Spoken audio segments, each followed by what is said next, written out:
बिस्मिल्लाहिर्रहमानिर्रहीम, अस्सलाम वालेकुम नाज़रीन। एक नई वीडियो के साथ आपके सामने हाजिर हैं मतीउल्लाह जान साहब, सीनियर सहाफ़ी, आज फिर हमारे साथ मौजूद हैं। नाज़रीन, इमरान खान साहब को जो डील की ऑफ़र्स मुख्तलिफ़ की जाती रही हैं, उसमें से अब इंकशाफ ये हुआ है कि एक डील मतीउल्लाह जान साहब उनको तहरीरी तौर पर भी पेश की गई। उसके ऊपर खान साहब ने वो रिएक्शन दिया जिस तरह का रिएक्शन वो सुहेल वड़ाइच साहब कहते हैं ना कि अली अमीन गंडापुर साहब लेके गए थे 26 नंबर वाले मामलात में एक खान साहब के पास, तो खान साहब ने अगर जूती उतार ली थी, तो खान साहब ने खाली जूती उतारी नहीं बल्कि ज़बानी भी बहुत कुछ कहा। और सारी बातें ऑनर करना मुनासिब नहीं है, और हमारे पास है भी नहीं। नहीं है, अच्छा है नहीं, और रिकॉर्डिंग तो नहीं है। रिकॉर्डिंग नहीं है लेकिन ज़बानी कलामी है। लेकिन ये किसने दावा किया वैसे? वो मैं आपको बताता हूँ आगे चल के। ठीक है, हुकूमती साइड से आया दावा। अच्छा। हाँ जी, अपोजिशन साइड से नहीं आया। अच्छा, इसके बाद मौजूदा सिचुएशन क्या है, जो वो डील लेके गए थे वो साहब कौन थे और अभी वो कहाँ पे हैं और क्या कर रहे हैं, ये इंटरेस्टिंग चीज़ है, इससे आपको आगाह करेंगे। इसके अलावा सुहेल वड़ाइच साहब के मुताबिक हुकूमत की बैटरी डाउन हो गई। वो बैटरी कौन चार्ज करेगा, कैसे चार्ज करेगा, ये थोड़ी सी चीज़ आपको सामने रखेंगे। और आगाज़ करेंगे वीडियो का कल होने वाली उन समातों से जो हुमायूं दिलावर साहब की सज़ा के ख़िलाफ़ अपील इमरान खान साहब की लगी हुई है। मतलब तोशा खाना केस में मरकज़ी अपील है दिलावर साहब की सज़ा के ख़िलाफ़, जिसमें एक मुतफ़र्रिक़ दरख्वास्त अस्पताल मुंतकिली की भी है। तो ज़रा ज़मीनी एक जो सिचुएशन है इस वक्त, उससे आपको लगता है कि अस्पताल मुंतकिली का फ़ैसला आएगा, क्योंकि शेख रशीद साहब एक बात बड़ी वैलिड करते होते थे शुरू से, जब से मैं उनको देख रहा हूँ।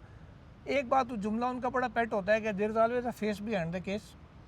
दूसरा वो ये कहते हैं कि जज के फाइल तो उसके टेबल पे होती है केस की, नज़र उसकी अदालत के बाहर होती है, वो बाहर का माहौल देख के फ़ैसला करता होता है।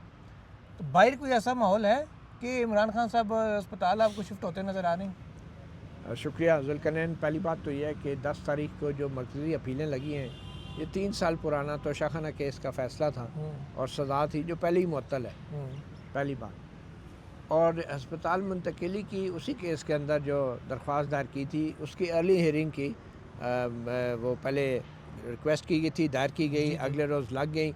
लेकिन अब ये 10 तारीख को बाकायदा इस पर समाअत होगी, दलाइल होंगे। अब उसमें देखना यह है कि क्या वो नोटिस जो है अटॉर्नी जनरल को, जो एडवोकेट जनरल है उनको नोटिस जाएगा, सरकार के वकील को नोटिस जाएगा, या बाकायदा उस पर दलाइल भी होंगे। अब ये देखने वाली बात है। नोटिस तो गए हैं ऑलरेडी। जो लास्ट हियरिंग थी उसमें नोटिस, जो मुझे याद पड़ रहा है, उन्हें 10 तारीख को मुकर्रर की थी और नोटिस भी जारी किए थे, नोटिस भी जारी हुए थे। तो फिर वहाँ पे मुख्तसर दलाइल के बाद हस्पताल वाली जो मामलात हैं उस पर, क्योंकि मुझे याद है जज अरबाब तार ने कहा था, खुद ही पेशकश की थी कि हम क्यों ना आपकी मेन अपीलें लगा दें। तो वो मेन अपीलें जो हैं वो भी लगाई गई हैं। अब पहले मेन अपीलों के ऊपर दलाइल होंगे या अस्पताल मुंतकिली के हवाले से दलाइल होंगे, ये भी देखने की बात है। तो लग ये रहा है कि अस्पताल मुंतकिली के हवाले से पहली बात तो हुकूमत की तरफ से एक रिपोर्ट पेश की जाएगी, जो मेडिकल रिपोर्ट, जो तीसरी बार जो आँख का मुआयना हुआ है, जिसके बाद एक प्रेस रिलीज़ में कहा गया था कि ये बड़ी रिमार्केबल इम्प्रूवमेंट है, ज़बरदस्त बेहतरी आई है। अब वो ज़बरदस्त बेहतरी कितनी है, ये कल अदालत में शायद मेडिकल रिपोर्ट एक नई पेश की जाएगी, जिसमें एग्जैक्टली बताया जाएगा कि कितने % बेहतरी आई है।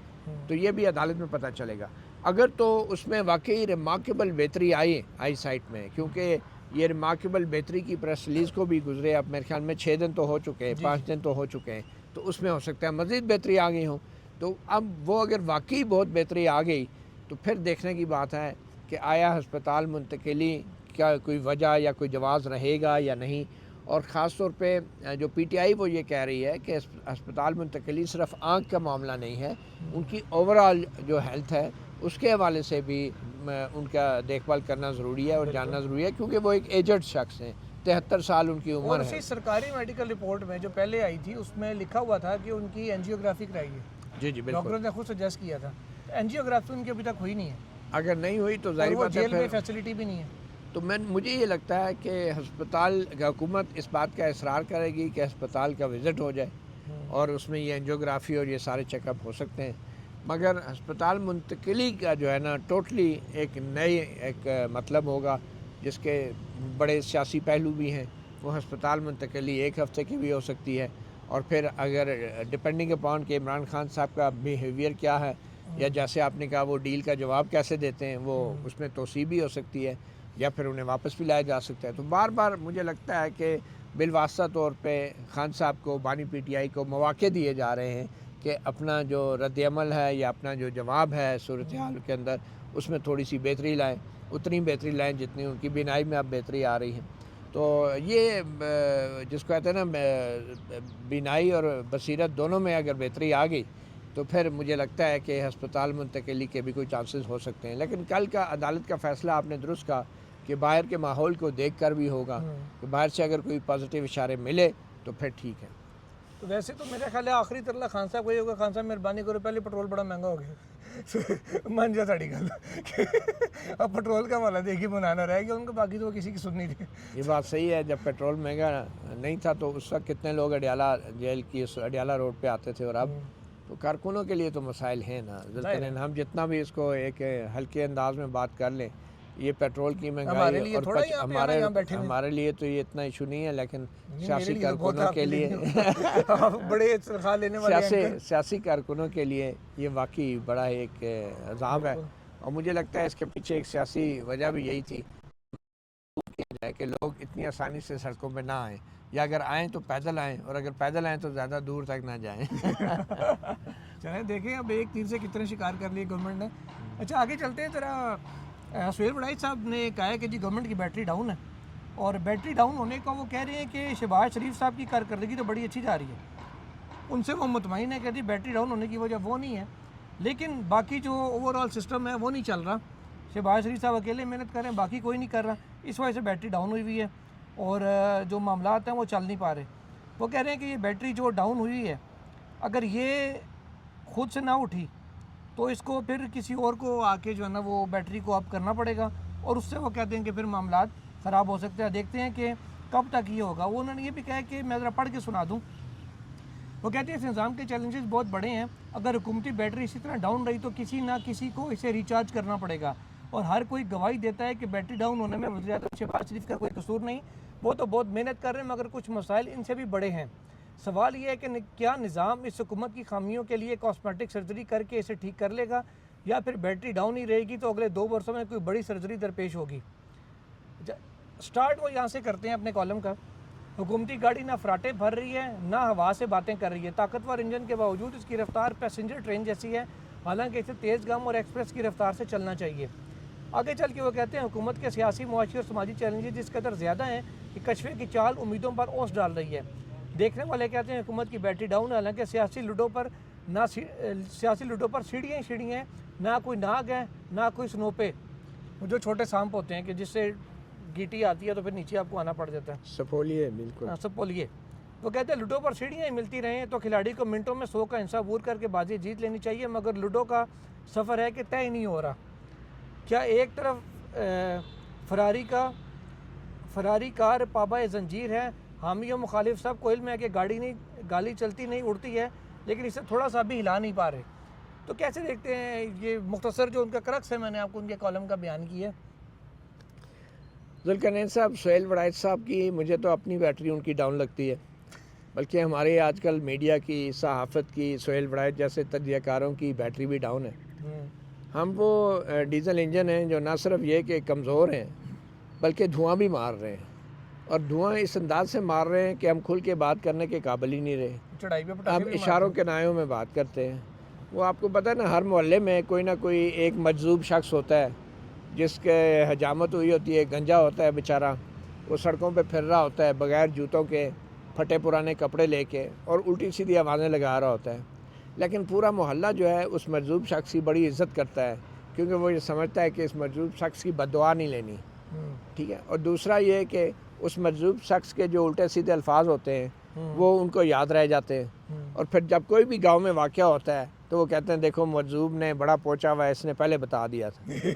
तो ये सुहेल वड़ाइच साहब भी जो है ना, वो साफ़ियों के वो मजजूब शख्सियत हैं कि जो इस तरह के तज्ज़िये करते हैं कि जिनमें ना सिर होता है ना पैर होता है, इशारों के नामे में बात करते हैं, और ये इशारों के नामे में बात करने वाले अपने आप को पीर फ़कीर भी समझते हैं, ठीक है। और वो इस फ़न के में इतना यकता उनका होता है, इतना वो माहिर हो जाते हैं, यदतुल्लाह कह दें कि वो अपने आप को महफूज समझते हैं अब सोहेल वड़ाइच साहब को ये तो चाहिए ना, ये एक तरफ कहते हैं बड़ी सर्जरी करनी पड़ी, भाई कौन सी बड़ी सर्जरी? आप इस्टेब्लिशमेंट को या फ़ौज को कह रहे हैं कि कोई बड़ा कार्रवाई करे, आप उनको कह रहे हैं कि इसको हटाओ, ये काम नहीं कर रहा, आप आके लेकर आ जाएं, फिर आप कह रहे हैं कि कोई और आके ये सारे काम करेगा जो शहबाज शरीफ से नहीं हो रहा भी लग रहा है ना आजकल। नहीं, जो भी है मेरे ख्याल में ये बड़ी सर्जरी क्या है? अगर सोहेल वड़ाइच साहब मजजूब ना होते, माजरत के साथ तज्जियाती तौर पे मजजूब ना होते, तो वो ये खुल के बात करते हैं कि इस सारी सूरत हाल के जो ज़िम्मेदार है वो हमारी इस्टेब्लिशमेंट है। क्यों नहीं ये हिम्मत रखते हैं? और ये खुल के बात करते हैं कि अवाम के मैंडेट चोरी किया हुआ है इस्टेब्लिशमेंट ने, इसलिए शहबाज शरीफ का जो इंजन बड़ा ताकतवर है लेकिन चल नहीं रहे। तो कहे ना कि भाई इंजन से क्या मुराद है? इस्टेब्लिशमेंट है ना, वो तो बड़ा डर है, लेकिन फरारी वाली रफ्तार नहीं है। जब इतना बड़ा इंजन होगा तो रफ्तार फरारी वाली कैसे होगी? तो सोहेल वड़ाइच साहब को भी आप बस सुन लिया करें, इधर उधर की किलाबें मिलाते हैं, आवाज़ें मारते हैं, शायद कोई आवाज़ जो है किसी गांव वाले को, मोहल्ले वाले को पसंद आ जाए, और वो जो है मजजूब से कभी दुआ करवा रहे होते हैं, कभी दिलासा ले रहे होते हैं, हम जैसे कभी आंकड़े का नंबर कभी नंबर मांग रहे होते हैं। तो ये सियासतदान जो है ना आजकल सोहेल वड़ाइच जैसे तज्जियों को बड़े गौर से पढ़ते हैं, क्योंकि वो समझते हैं कि कहीं ना कहीं इनका, जैसे वो ख़राब घड़ी नहीं होती, वो भी 24 घंटे में एक बार टाइम सही बता देती है, तो मजजूब के मुंह से निकले हुए अल्फाज का तुक्का भी कभी कभी लग जाता है। तो मैं नहीं तवक्को करता कि सोहेल वड़ाइच जैसा सहाफ़ी जो है, इतना सीनियर आदमी है, ठीक है, वो कहीं कहीं दिन जो है कहीं कहीं शख्सियतों के साथ दिन गुजारते हैं, रातें गुजारते हैं, प्रोग्राम रिकॉर्ड करते हैं, सारी दुनिया में घूमते फिरते हैं, और उनको इतनी हिम्मत नहीं होती कि वो खुल के बात करें कि आजकल के हालात का असल ज़िम्मेदार कौन है, बल्कि अपनी तरफ से वो तैश दिला रहे होते हैं। जैसे उन्होंने एक पहले भी किया था, फील्ड मार्शल साहब का इंटरव्यू करके आगे थे, और उन्होंने क्या क्या बातें नहीं की थी, और बाद में वो फिर आपको पता है कि भाई मैंने इंटरव्यू तो नहीं किया था, ये तो गुफ्तगू थी, तो ये तो फ़लाँ था, तो ये तो फ़लाँ था। तो बहरहाल इन मजजूबों की बातें सुनने चाहिए, कहीं ना कहीं इनका जुमला फिट आ ही जाता है, चाहे साल लगे या 6 महीने लगें, और बाद में जो कुछ भी होगा तो फिर वो मजजूब कहता मेरी बददुआ लगी। तो बस क्या है ये मतलब साफत है यार, ये तज्जिया कर रही है, ये कोई ये खुला तजाद नहीं, मतलब मेरा तो ख्याल है कि ये खुला तजाद नहीं है, ये खुला तेज़ाब है जो हमारे मुसल्लत किया गया है हम जैसे लोगों के ऊपर, कि हम ये पढ़ने पे मजबूर होते हैं कि एक साफ़ी जो है खुल के बात नहीं करता, तो इधर उधर की मारता रहता है, इशारों के राय में बात करता है, और अपने आप को सहाफ़त का पीर और फ़कीर, मैं तो कहता हूँ मजजूब आदमी है, बस सुन लेना चाहिए, बददुआ नहीं लेनी चाहिए इससे। नहीं लेनी चाहिए। वैसे जितनी आपने क्लास ले ली है आपको तो मिली जानी बददुआ। थोड़ी क्या है यार, इन लोगों का क्या है भाई, खुल के बात करें ना, आप तज्जियाकार बन के आप अल्फाज में छुपते हैं, आपको नज़र नहीं आ रहा कौन ज़िम्मेदार है इस सारी सूरत हाल का, और डर डर के बातें करते हैं, और शहबाज शरीफ की तारीफ भी हो रही है, इस्टेब्लिशमेंट को भी कह रहे हैं कि सर्जिकल ऑपरेशन, कोई बड़ी सर्जरी की ज़रूरत पड़ेगी, मतलब हर वो दवाई देते हैं कि जो मरीज़ मांगता है कि मैंने मीठी गोली चाहिए, उन्होंने मीठी गोली लिख के पहले मोहसिन नकवी साहब ने टीम की सर्जरी की थी, उसके बाद जो हाल हुआ वो भी देख ले। बस यही है, क्या कहना, क्या कहूँ मैं आप सोहेल वड़ाइच साहब को, बहुत सीनियर हैं, साफ़ी हैं। बस आपने मजबूत कह दी, इतनी काफ़ी है। अच्छा अब आते हैं जी असल स्टोरी की तरफ, डील वाली। बतूल जान साहब, इमरान खान साहब को पहली एक डील ऑफ़र की गई, राना सनवाला साहब ने जैसे एक इंटरव्यू में बताया था कि जी नईम अशरफ भट्ट साहब को कि 2 दफ़ा डील की ऑफ़र की गई, वो नहीं माने, जिनमें से एक तो काफ़ी पहले उनको की गई थी, तो उस पर खान साहब ने स्ट्रेट अवे इनकार कर दिया था। दूसरी दफ़ा जो डील की ऑफ़र है वो ले के गए, आपको याद होगा अमेरिका से कुछ आए हुए थे लोग, खान साहब के कोई दोस्त भी और कोई डॉक्टर्स भी थे, वो लोग थे, वो लोग आए थे, तो वो कुछ नेगोशिएशंस में कामयाब हुए थे। ये पिछले साल की बात का, हाँ जी, ये नवंबर सितंबर अक्टूबर में कहीं नहीं, इससे भी पहले। ये जो आई थी ना टीमें अमेरिका से, कुछ 7-8 महीने पहले की बात है, उसमें ये हुआ था कि जी वो आए और मुलाकातें वगैरह उन्होंने कुछ की, और वो कुछ ना कुछ चीज़ें पे एग्रीमेंट कराने में हो गए थे। अभी बात अगले फेज़ में जानी थी, तो जिन चीज़ों पे एग्रीमेंट हुआ था वो तहरीरी तौर पे खान साहब के सामने ले गए कि जनाब ये इसके ऊपर आप भी साइन कर दें। तो वजह ये उसकी बताई गई कि जनाब दोनों अफ्रीकानी एक दूसरे के ऊपर एतबार नहीं करते, खान साहब इस्टेब्लिशमेंट पे एतबार नहीं करते, इस्टेब्लिशमेंट खान साहब पे नहीं करती। तो कहा गया कि यार चलो कुछ लिखा लेते हैं, कोई लिखा हुआ चीज़ सामने आ जाए, तो फिर ये होगा कि मतलब कोई मुकरेगा तो फिर सामने आ जाएगा। जैसे आपको याद होगा परवेज़ मुशर्रफ और नवाज़ शरीफ का जो एक एग्रीमेंट था, उसमें मियाँ साहब ने एक तरफा ही लिखा हुआ था, दूसरे फरीक के साइन ही थे, जो काजी साहब ने कहा थी मुआहदे में 2 के साइन होते हैं, 1 के क्यों है। और जब मियाँ साहिबान ने वापसी की राह पकड़ी तो वो मुआहदा लीक हो के सामने आ गया, कि जनाब ये देखें, तो लिख के दे के गए हुए थे। बल्कि सऊदी शहजादे ने प्रेस कॉन्फ्रेंस कर दी थी और बताया था कि ये मुआहदा है। हाँ जी, तो वो इस तरह की चीज़ के खान साहब अगर खिलाफ वर्जी करें तो सामने लाई जा सके। नून लीग को वैसे भी वो शहीद बलोच अक्सर कहते हैं ऐसी एक डॉक्यूमेंट चाहिए जिस पे खान साहब ने साइन किए हुए हो कि देखे नहीं मैं ये करूँगा, ताकि वो उनको गंदा भी कर सके, इलेक्शन में इस्तेमाल हो सके। खान साहब ने रिटर्न कोई भी बात करने से इनकार कर दिया, बल्कि उनको अच्छी खासी गालियाँ निकाली। जो साहब गए थे ना, उनको गालियाँ निकाली। उसके बाद फिर मैंने मतलब पूछा क्या कह लें कि अब नईम अशरफ भट्ट साहब को मैं रात को सुन रहा था मारियम मेमन साहिबा के प्रोग्राम में। उन्होंने कहा फिर अब एक तीसरी भी ऑफ़र गई हुई है खान साहब के पास, और दाएं बाएं से इतलात ये आ रही हैं कि जो साहिबान ये ऑफ़र लेके गए थे खान साहब के पास, और खान साहब ने कहा मैं जुत्ती हिलाऊंगा तो गला भी कटाऊंगा, सारा कुछ किया उनके साथ, वो सब आजकल फिर आए हैं पाकिस्तान। ठीक है, और खान साहब तक अभी उनका जाना फ़िलहाल मुमकिन नहीं है, क्योंकि खान साहब ने उनको इतना कर दिया था कि दोबारा वरना मेरे सामने ना आए, दोबारा तुम्हें कोई ज़रूरत नहीं आने की और ये वो करने की, कि वो उनकी हिम्मत नहीं पार्टी के खान साहब को पैगाम भेजें, खान साहब मुलाकात कर लें या मैं दोबारा उनको मिलना चाह रहा हूँ। और दाएँ बाएँ वो पास अभी टकरे मारी आ रही हैं, इधर उधर को मिल रहे हैं कि लोगों से कि यार कोई शायद कोई मामला आगे बन जाए, कोई बातचीत आगे चल जाए। और खान साहब की हद तक चिट्टा इनकार ही अभी तक नहीं। आपकी बातों से मुझे एक चीज़ तो क्लियर हो गई कि नईम अशरफ भट्ट साहब, हाँ जी, वो उन्होंने राना सनाउल्लाह साहब का जो इंटरव्यू किया था उसमें ये बातें राना सनाउल्लाह साहब ने जो है ना कहीं नहीं है कि जी 2 दफ़ा तो ले गए हैं, वो नहीं मानता तो हम क्या करें, नहीं मानते तो क्या होना है।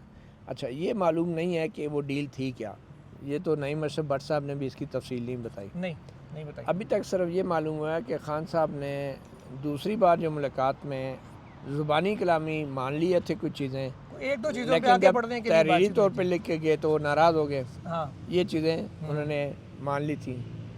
तो इससे तो एक ही चीज़ सामने आती है, वो भी हुकूमत का मौक़िफ़ है, राना सनाउल्लाह का मौक़िफ़ है कि खान साहब बड़े ज़िद्दी हैं, चीज़ें मान लेते हैं लेकिन वो काबिल एतबार नहीं है। यानी एक तरफ वो ये शो कर रहे हैं कि खान साहब भी किसी हद तक डील के हामी हैं। तो अब ये मैं समझता हूँ कि बड़ी एक अजीब बात है कि असल जो ख़बर है कि डील है क्या, पेशकश है क्या, वो तो सामने नहीं आई। सिर्फ खान साहब का कंडक्ट सामने लाया जा रहा है, इस तरह की बातें करके, इस तरह की बैकग्राउंड स्टोरियाँ बना के। कंडक्ट ये है खान साहब का कि वो डील के लिए तैयार हैं लेकिन लिख के देने के लिए तैयार नहीं है, मतलब एक इम्प्रेशन क्रिएट किया जा रहा है। तो मैं समझता हूँ कि ये बड़ा ही एक यकतरफा किस्म का और अनरिलायबल किस्म की ये इन्फॉर्मेशन है, क्योंकि डील जब इसमें एक बात की तो वो कन्फर्मेशन उन्होंने ऑनर की है ना कि वो इनकार कर रहे थे, खान साहब मानते ही नहीं बात। हाँ, ये तो फिर अल्टीमेटली यही होता है ना। लेकिन बीच में जो तासर दिया जा रहा था ना कि खान साहब बहुत रिजर्ड हैं, क्योंकि पीटीआई की तरफ से या हम लोगों को जो खबरें मिल रही थी कि खान साहब तो डील मानते ही नहीं है, वो बुरा भला कहते हैं जो भी डील की बात करता है। गंडापुर साहब को भी सरकारी खबर थी कि गंडापुर साहब तो उस तासर को जाहिल करने के लिए कहानी ये बनाई गई कि नहीं मान तो लेते हैं, वो लिख के देने पे तैयार नहीं होते। यानी कि उसको काउंटर करने के लिए उस तासर को कि खान साहब डटे हुए हैं। राना सनाउल्लाह ने भी जो बात की थी ना कि वो इनकार कर देते हैं, 2 दफ़ा वो इनकार कर चुके हैं, वो बेसिकली उसी चीज़ को काउंटर किया जा रहा है और उसका पस मंज़र ये बताया जा रहा है कि वो तहरीरी तौर पे कोई लिख के देने को तैयार नहीं है। तो वो एक खान साहब का जो एक स्ट्रॉन्ग इमेज बना हुआ है, एक स्ट्रॉन्ग मैन का और उसूली आदमी का, उस इमेज को काउंटर करने के लिए अब ये स्टोरी सामने लाई गई है कि जनाब उन्होंने बुरा भला क्या है जब उनके पास कोई लिख कर लेकर गए। यही बेसिक बात यह है कि जब वो लिख के कुछ नुक्तों पे जिन पे इत्तेफाक हुआ था, कुछ पे इत्तेफाक हुआ था, तो वो लिख के जब लेकर गए कि भाई तो खान साहब ने क्या एकतरफा तौर पे उस पर साइन कर देने थे। मतलब मुझे नहीं लगता है कि ये कोई लॉजिक बनता है कि कोई शख्स ये सोच भी ले कि आप 2 जुमले लिख के जाए खान साहब उस पर साइन कर दें। ये कैसे हो सकता है? बिल्कुल, ये जो दस्तखत होते हैं ये तो फ्रीकेन की मौजूदगी में, गवान की मौजूदगी में फिर कहा जाता है जी अगर आप राज़ी हैं तो आप दस्तखत, मतलब ये तो एक मजाक है ना, कोई बंदा कागज़ का टुकड़ा ले चले जाए खान साहब के पास। तो इसलिए मैं कहता हूँ ये स्टोरी घड़ी गई है या ये प्लांट की गई है या जो सोर्सेज हैं वो रिलायबल नहीं है नईम भट्ट साहब के साथ। सोर्सेज ने, ज़राए ने उनके साथ हाथ किया है और एक ऐसी चीज़ बेची है जो सॉलिड नहीं है, जो मंतकी नहीं है कि बंदा कोई चला गया जिन चीज़ों पे इत्तेफाक किया वो 2 जुमले लिख के खान साहब से दस्तखत कराने चला गया। खान साहब साबिक़ वज़ीर-ए-आज़म हैं, पार्टी के सरबराह हैं, 2.5 साल से जेल में बैठे, बहुत कुछ उन्हें सोचने का मौका मिल रहा है। वो उठ के किसी ऐसे शख्स के 2 जुमलों के ऊपर दस्तखत कर देंगे? तो मुझे नहीं लगता कि इवन कि ये दस्तखत करने की जो पेशकश थी ये भी कहीं से आई होगी। ये सिर्फ एक स्टोरी है जो मैं समझता हूँ धोखा दिया गया है नईम अशरफ भट्ट साहब को। वो बड़े समझदार आदमी हैं, बड़े सीनियर आदमी हैं, लेकिन उनके साथ भी हाथ हुआ है। ओके, ये तो खैर वो राणा साहब ने इंटरव्यू में सारी वो मामला किए हुए हैं। जी। अच्छा, एक चीज़ है, जब मियाँ साहब जेल में थे ना, तो एक बहुत बड़े सनतकार हैं जी, वो पहले इमरान खान साहब से मिले, उसके बाद उनकी कोट लखपत में मियाँ साहब से मुलाकात हुई। अच्छा, जो ऑफ़र लेके जब वो गए ना मियाँ साहब के पास, जो बात वो उनकी ख्वाहिश थी कि मामला आते हैं कि मियाँ साहब से उनका ज़्यादा अच्छा पुराना ताल्लुक़ है, तो उन्होंने एक शर्त रखी थी कि मैं मियाँ साहब से किसी कमरे में नहीं मुलाकात करूँगा जहाँ पे आप चीज़ें बक कर रहे हो, रिकॉर्डिंग हो रही हो, ये वो चीज़ें, तो मैं ओपन एयर में उनसे मुलाकात करूँगा। तो मियाँ साहब की और उनकी मुलाकात कोट लखपत जेल में एक ओपन जगह पे ग्राउंड के अंदर करवाई गई थी, चलते फिरते हम ही उधर उन्होंने सारी बातचीत की थी। फिर वापस आके फिर वो सनतकार साहब इमरान खान साहब से मिले थे। ये सारी स्टोरी जो मियाँ साहब की जितनी डील हो रही थी ना, तो मैं उस वक्त समा में था, भट्ट साहब भी समा में थे, तो वो बहुत सारी खबरें 80-90% खबरें वो भट्ट साहब देते थे, और वो लोगों को गुस्सा ज़रूर आता था उनकी खबर पे कि ये क्यों दे दी, ये क्यों दे दी, लेकिन इसकी ना कोई तरदीद कर सका था, ना उनको गलत साबित कर सका था। मेरे ख्याल में कल जो केस लगा है अस्पताल मुंतकिली का, उस केस की कार्रवाई में मेडिकल रिपोर्ट क्या आती है, हुकूमत का क्या मौक़िफ़ होता है, और फिर जजेस क्या उस पर ऑर्डर करते हैं, क्या कल ही अस्पताल मुंतकिली का केस का ऑर्डर हो जाएगा या ये मामला, और फिर कल के बाद अगली तारीख मिलेगी नहीं मिलेगी, डे टू डे हियरिंग होगी, क्योंकि एक दफ़ा अपीलें लग जाए फिर असूली तौर पे तकनीकी एतबार से तो डे टू डे उसकी हेयरिंग होनी चाहिए। सर वैसे तो अपील पहले भी लगी थी ना, दूसरी तीसरी पेशी पे जाके सस्पेंड हुई थी सज़ा। हाँ देखिए, तो तब से अब तक नहीं लगी थी। बात यह है कि इस केस में वकील कौन थे? अमजद परवेज़ साहब, वो अब हैं एडवोकेट जनरल पंजाब। तो गवर्नमेंट ने कह देना कि जी दुनिया जहान को जो मर्जी पता था, हमें तो नोटिस अब मिला है, वो उधर है, हमें नया वकील कर दें। अगर वकील वो नया ले आते हैं तो क्या कहते जी मुझे तैयारी के लिए टाइम दे दें। चले वो तो अपीलों का मामला हो गया ना। अस्पताल मुंतकिली के हवाले से ये तो फ्रेश एप्लीकेशन है ना, फ्रेश कॉज ऑफ एक्शन है। इसके ऊपर जो भी मौजूदा एडवोकेट जनरल पंजाब हैं या जो भी प्रोसिक्यूशन की साइड पे होंगे, वो कोई ना कोई मौक़िफ़ तो कल ही उनको लेना चाहिए असूली तौर पे लेना चाहिए, या फिर वो कहेंगे इंस्ट्रक्शंस लेने दें। अब देख लें इंस्ट्रक्शंस और मेडिकल रिपोर्ट और फिर जजेस के रिमार्क्स, और क्या पीटीआई वाले इंसिस्ट करेंगे एडवोकेट लतीफ़ खान खोसा नहीं करेंगे, और फिर अगली तारीख मिलती है या नहीं।